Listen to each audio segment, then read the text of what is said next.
The Bible. It's 66 books of history, stories, letters, and poetry that fit together to form God's one big story. The epic adventure of how He created us and loves us so much that He made a way to rescue us. As we travel through the Bible, from Genesis to Revelation, we discover people who met God and found their lives changed forever.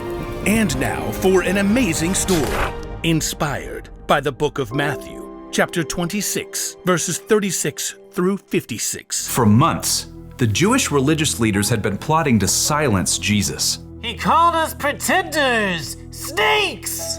On the Sunday before Passover, Jesus entered Jerusalem to great cheers from the crowds. Blessed is the one who comes in the name of the Lord! But even as the crowd swarmed in to see what Jesus would do and say, one of Jesus' closest followers, Judas, went to the religious leaders with a very sneaky plan. What are you willing to give me if I deliver him over to you? How about a cool 30 pieces of silver? Jesus knew these plans, but he also knew that his mission was to face those who hated him and let them take him without defending himself. He prepared his closest friends for this during a Passover meal, and then afterwards led them out of the city toward the Mount of Olives. Judas had already left them. In a little while, you will no longer see me. Then after a little while, you will see me. I came from the Father and entered the world. Now I am leaving the world and going back to the Father. The air cooled as the evening darkened. This very night, you will all turn away because of me. Peter, the most outspoken of Jesus' friends, quickened his step and tightened his hand on the sword he was carrying. All the others may turn away because of you, but I never will. What I'm about to tell you is true. It will happen tonight. Before the rooster crows, you will say 3 times that you don't know me. I may have to die with you, but I will never say I don't know you. Me too. Same. By the time Jesus and his friends reached the Garden of Gethsemane, they were exhausted. Sit here while I go over there and pray. As the other disciples settled in on the cold, rough ground, Jesus took Peter, James, and John along with him to a grove of ancient olive trees. The weight of what was coming pressed down on him. My soul is very sad. I feel close to death. Stay here. Keep watch with me. We're here for you. We got this. Prayers. The 3 friends found seats among the knotted tree roots, and Jesus went on a little further. Then suddenly, he fell down on the ground, face first into the dirt. Words poured out from deep inside. My Father, if it is possible, take this cup of suffering away from me. But let what you want be done, not what I want.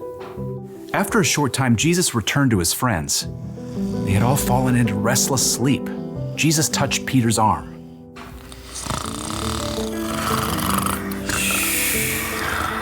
What? Huh? We're just praying. Couldn't you men keep watch with me for 1 hour? Watch and pray. Then you won't fall into sin when you are tempted. The spirit is willing, but the body is weak. We'll stay awake this time. Got you covered. Again, Jesus threw himself down to pray. His pain was so deep, blood and sweat beaded on his forehead. My Father, is it possible for this cup to be taken away? But if I must drink it, may what you want be done. Jesus returned to his friends once more, to find them still sleeping. The agony in his spirit forced Jesus to lay his heart out to God once more. He prayed the desperate words again, begging God to take away what was coming, and at the same time, revealing his complete trust in God's plan. Let what you want be done, not what I want. At last, Jesus knew the time had come. He returned to find Peter, James, and John buried deep in sleep. Beyond them, his other followers slept too. Are you still sleeping and resting? The disciples struggled through a fog of sleep, blinking and yawning. Below them, torchlight showed an angry mob climbing up the hill. The men were waving swords and clubs, shouting as they came. Look, the hour has come. The Son of Man is about to be handed over to sinners. Get up, let us go, Here comes the one who is handing me over to them.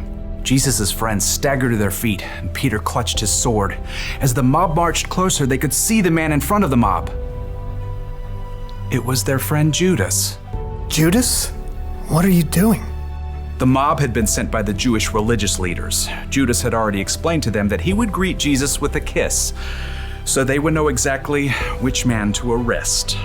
Greetings, teacher. Judas ignored the other disciples and went directly to Jesus, kissing him on the cheek in greeting. Jesus drew back and looked Judas directly in the face. Friend, do what you came to do. The mob surged forward as the disciples just stood there, frozen and confused. As men grabbed Jesus, Peter suddenly sprang to life, awkwardly drawing his sword. Should we use our swords? Peter didn't wait for an answer, but he struck out wildly. His blade sliced right through the ear of the high priest's servant. Oh! Stop this! Jesus touched the servant's ear. Immediately, he was healed. Put your sword back in its place. Do you think I can't ask my Father for help? He would send an army of more than 70,000 angels right away. But then how would the scriptures come true? They say it must happen in this way. Jesus turned back to the mob and the men who held him. They hovered there, uncertain, in the flickering light of their torches. Am I leading a band of armed men against you? Do you have to come out with swords and clubs to capture me? Every day I sat in the temple courtyard teaching, and you didn't arrest me. But all this has happened so that the words of the prophets would come true. No one could respond to Jesus. Instead, they arrested him and led him away. And his friends who said they'd be with him through anything ran away. Jesus made the choice that would bring life to everyone, but that would cost him everything.